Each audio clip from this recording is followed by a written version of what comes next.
Hi, kiddo. You ready for your bedtime story? Well, we're going to read some more chapters of Pippi in the South Seas. So we've read chapters 1 and 2, and now we are on chapter 3. And it's called Pippi Finds a Spink. It says, one morning, Tommy and Annika came skipping into Pippi's kitchen as usual, shouting, "Good morning!" But there was no answer. Pippi was sitting in the middle of the kitchen table with Mr. Nilsson. Remember who Mr. Nilsson is? He's the monkey. Oh, it says, the little monkey in her arms, and a happy smile on her face. "Good morning," said Tommy and Annika again. "Just think," said Pippi dreamily. "Just think, I have discovered it. I and no one else." "What have you discovered?" Tommy and Annika wondered. They weren't in the least bit surprised that Pippi had discovered something because she was always doing that. But they did want to know what it was that she'd discovered. "What did you discover anyway, Pippi?" "A new word," said Pippi, and looked at Tommy and Annika as if she'd just this minute noticed them. A brand new word. "What kind of word?" said Tommy. "A wonderful word," said Pippi. "One of the best I've ever heard." "Say it then," said Annika. "Spink," said Pippi triumphantly. "Spink," repeated Tommy. "What does it mean?" "If I only knew," said Pippi. "The only thing I know is that it doesn't mean vacuum cleaner." And Tommy and Annika thought for a while. Finally, Annika said, "But if you don't know what it means, then it can't be of any use." "That's what bothers me," said Pippi. "Who really decided in the beginning what all the words should mean?" Tommy wondered. "Probably a bunch of old professors," said Pippi. "People certainly are peculiar. Just think of the words they make up. Tub and stopper and string and words like that. Where they got them from, nobody knows. But a wonderful word like spink, they don't even bother to invent. How lucky that I hit on it. And you just bet I'll find out what it means, too." She fell deep into thought. Spink. "I wonder if it might be the top part of a blue flagpole," she said doubtfully. "Flagpoles aren't blue," said Annika. "You're right. Well then, I really don't know. Or do you think it might be the sound you hear when you walk in the mud and it gets between your toes? Let's hear how it sounds." As Annika walked in the mud, you could hear the most wonderful spink. She shook her head. "No, that's no good." "You could hear the most wonderful zip. That's what it should be instead." Pippi scratched her head. "This is getting more and more mysterious. But whatever it is, I'm going to find out. Maybe it can be bought in the stores. Come, let's go ask." Tommy and Annika had no objection. Pippi went off to hunt for her purse, which was full of gold coins. "Spink," she said. "Sounds as if it might be expensive. I'd better take a gold coin along." And she did. As usual, Mr. Nilsson jumped up on her shoulder. Then Pippi lifted the horse down from the veranda. "We're in a hurry," she said to Tommy and Annika. "We'll have to ride, because otherwise there might not be any spink left when we get there. It wouldn't surprise me if the mayor already brought the last of it." When the horse came galloping through the streets of the little town with Pippi and Tommy and Annika on his back, the children heard the clatter of his hooves on the cobblestones and came happily running because they all liked Pippi so much. "Pippi, where are you going?" they cried. "I'm going to buy a spink," said Pippi, and brought the horse to a halt for a moment. The children looked puzzled.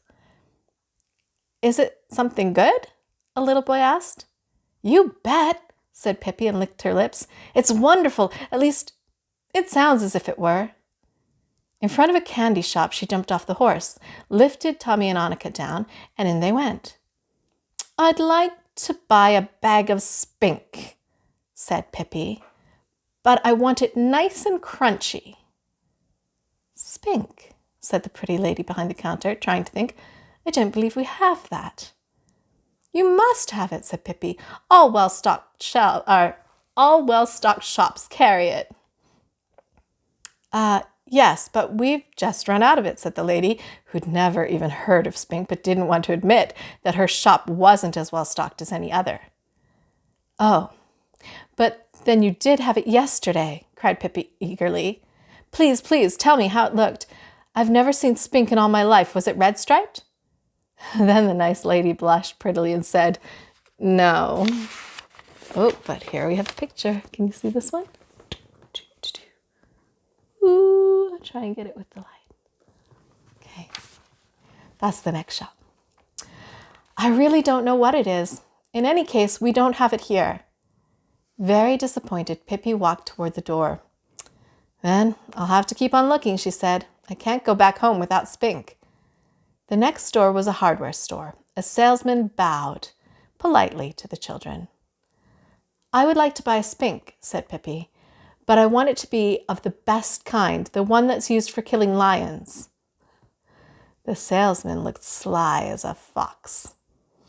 Let's see, he said, and scratched himself behind the ear. Let's see. He took out a small rake. Is this all right? He said, as he handed it to Pippi. Pippi looked indignantly at him. That's what all the professors would call a rake, she said. But it happens to be a Spink I wanted. Don't try and fool an innocent little child. And the salesman laughed and said, unfortunately, we don't have the thing that you wanted. Ask in the store around the corner which carry notions. Notions, Pippi muttered to Tommy and Annika when they came out to the street.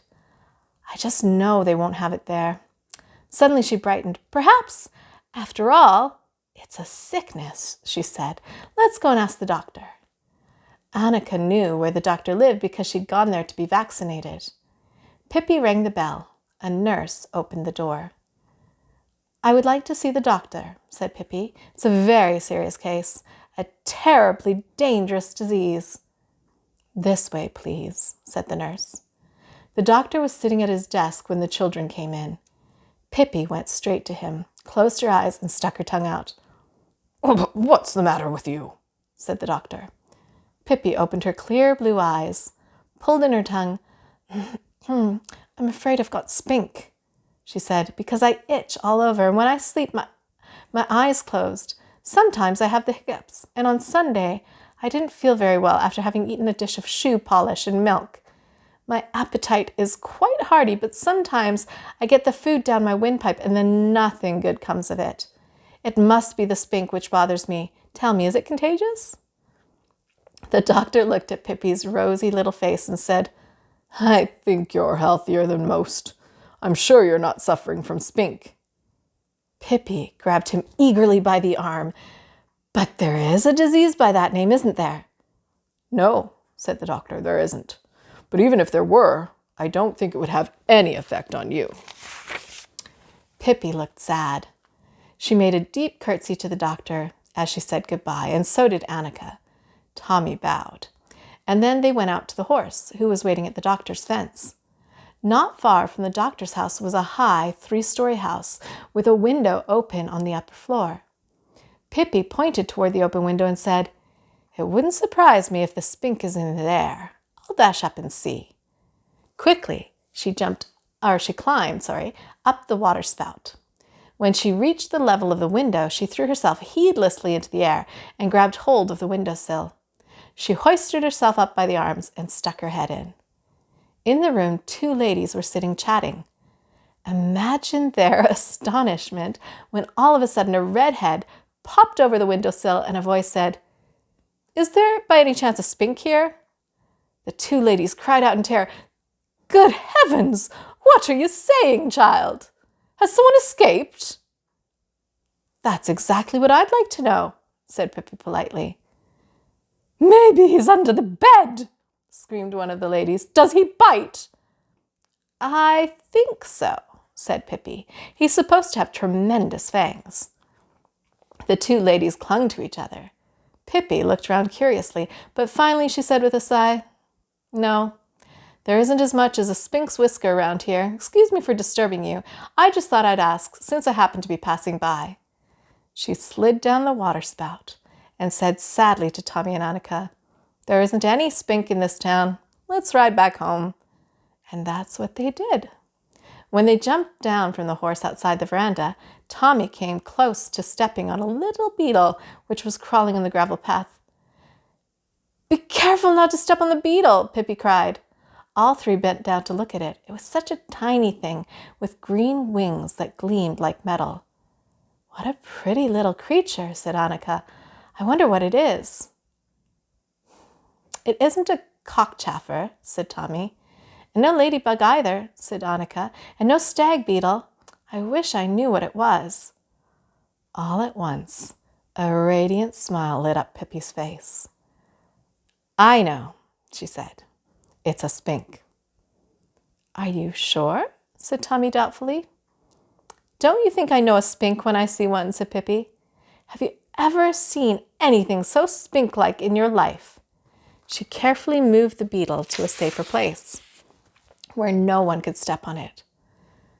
"My sweet little spink," she said tenderly. "I knew that I'd find you at last. But isn't it funny? We've been hunting all over town for a spink, and here was one right outside Vili Vili Kula all the time." And that's the end of chapter 3. Have a good night. I love you.